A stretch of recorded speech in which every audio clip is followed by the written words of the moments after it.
Hello, what is up guys? Welcome to my video series of how to play Vainglory 5v5. This video is going to be about how to play the early game as a mid laner. If you enjoyed this video and are interested in learning more, please like this video and subscribe and leave any ideas for future videos in the comment section below. The middle lane has a lot of small details and intricacies, so I will be highlighting a lot of gameplay theory and then showing you examples on how to execute it well. So with that being said, let's get started. The middle lane hero sets the pace for the game. No matter if you are in solo queue or in a party of 5, you decide how the game will be played for the first 6 minutes. Heroes that can pressure a wave hard, as well as trade with enemy heroes, will succeed in the middle lane. This is one of the reasons to why mages are so popular in mid. Let's first take notice of our wave. The minions spawn at 20 seconds, the middle wave arrives at 35 seconds. The side waves arrive at 45 seconds. This means you have 10 extra seconds to push the wave and possibly harass the enemy laner. Any harassment that you get on the enemy laner will help you decide on your next move. If you damage the enemy enough, you get the first say on what is going to happen. Let's say you out-traded your opponent. Now you hold the decision on whether you want to invade the enemy or go get your own blue buff side. I'm going to show you an example on how to contest the enemy blue buff, assuming that you already out-traded your opponent. If you don't out-trade them, this rotation can be risky if they do decide to contest. Warning, I am not responsible for any early game losses. If you decide to walk up with no teammate, you will die. Please consider having a teammate with you at all times for these rotations. Now as we are in the blue area, your goal is to move upwards and control both of these camps. The reason that it's important for you to out-trade the enemy before starting this rotation is that if they come to contest and you are both equal health, then it turns this rotation in more to a 50-50 chance of who gets the buff. Now you'll notice that I placed scout cams inside the enemy blue. This not only gives you vision, but it denies the enemy any sight of when you start the buff and when you clear the buff. This is crucial because it gives you an extra few seconds to react to if enemies are walking into contest, so you can decide if you want to trade with them or try to secure the camp as fast as you possibly can. When you come back to lane, this is a time that you can use to pressure and further push your lead. Sure, your lead right now might only be small, and gold-wise you haven't bought anything yet, but you can do a lot with your pressure by harassing the opponent or shoving the wave to their turret so that way they have to stay there while you have time to recall and shop before they do. Shopping before the enemy has a chance to go back and shop gives you enough time to walk back out to lane and set up the next jungle rotation. Whether you recall back to base or you stay in lane, your decision on getting the next rotation comes from how strong your matchup is.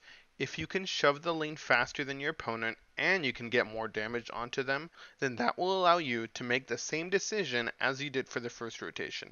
If you are not strong enough to out-trade your opponent, I recommend focusing on the wave and potentially letting them push the wave as you move over towards either your blue buff or the enemy blue buff. The choice of going to whichever blue buff comes from which one you controlled the rotation prior. I recommend putting down scout camps ahead of time, especially if you know that you can't contest or out-trade the enemy mid laner.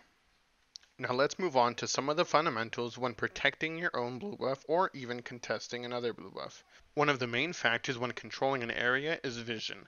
As you can see as I walk through this bush, I lose sight of the blue buff if I don't have a camera in the bush that I'm walking through. This applies to the area around the buff, as located here. This mechanic will separate high tier from low tier players. I recommend going into a practice mode and trying this out on your own. It's a bit trickier for some to start out with, but the more you can perfect it, the more useful it will be during your ranked games. There is another place you can pull it, but this one is towards to mid to late game, because for the first 3 rotations you're going to want to pull the blue buff closer to the double bears, but for this one, if you have a camera, you can sneak the blue buff by pulling it around into the river. Whether you are the one invading or the one securing your own buff, a lot of this comes over control of this area, so the most important thing is placing a scout camera in this bush here. That camera enables you to either walk in or to see enemies walk in and allows you to defend or go for the blue buff. Both sides of the coin are covered with that scout cam alone. Another important detail we need to talk about is jungle timers. A jungle timer is the time it takes for a jungle camp to respawn after it has been executed. The jungle timer as of patch 3.6 is 2 minutes long. The jungle timer can change from patch to patch, so make sure you keep an eye out for them in the patch notes, as this can be a meta-defining change. So let's go over a realistic example that we have seen in this video so far. When taking the blue buff, whether it is yours or the enemy's, you just add 2 minutes onto the time that you executed it. The blue buff spawns at 50 seconds for the first rotation, so if you kill it at 1 minute, the next time it respawns is at 3 minutes flat. Keeping this timer is essential because this is another source of income aside from your lane. The biggest reason to why mid laners contest both the blue buff and the double bears is because it is just sitting there with a lot of gold and experience, and if they were to be taken alone by your jungler, then all the ambient gold and experience just goes to waste. That ambient gold and experience can be used to push a lead, to gain advantages, and to pressure the enemy mid laner, and to later transfer that lead to other parts of the map. So now let's dive into the game theory and macro play about why we invade the enemy blue and why we defend our blue. Now we introduce a topic called splitting the map. When you split the map, you have two ways that you can do it: down the river or up the middle lane. And this is decided and known by the time that you get to the middle lane and push your first rotation. If you decide to move into the enemy blue side, then you are splitting the map down the middle lane. If you contest your own, then you are splitting the map down the river. When you split the map down the middle lane, you are telling the enemy team that you want to control the bot side of the map. That includes your red side quadrant and the enemy blue buff. But if you go contest your own blue camp and your own blue side of the jungle, that does not mean that you are splitting the map up for the top side of the map. Why? Because if you control the blue quadrant on your side and the red quadrant on your side, that means you are splitting the map down the river. So now, how do you know which camp to go for? My camp or the enemy camp? As you can see, I already have a camp placed near my blue buff. Now remember, vision is key to controlling a side of the map. The more vision you have, the more you also deny the enemy. So don't put any lazy cams that can be taken out with ease by the enemy. Make sure that you use your camera smart and effective so you can control the map, not just give yourself 10 seconds of vision. That concludes how to play Vainglory 5v5 from the middle lane, focusing on the early game.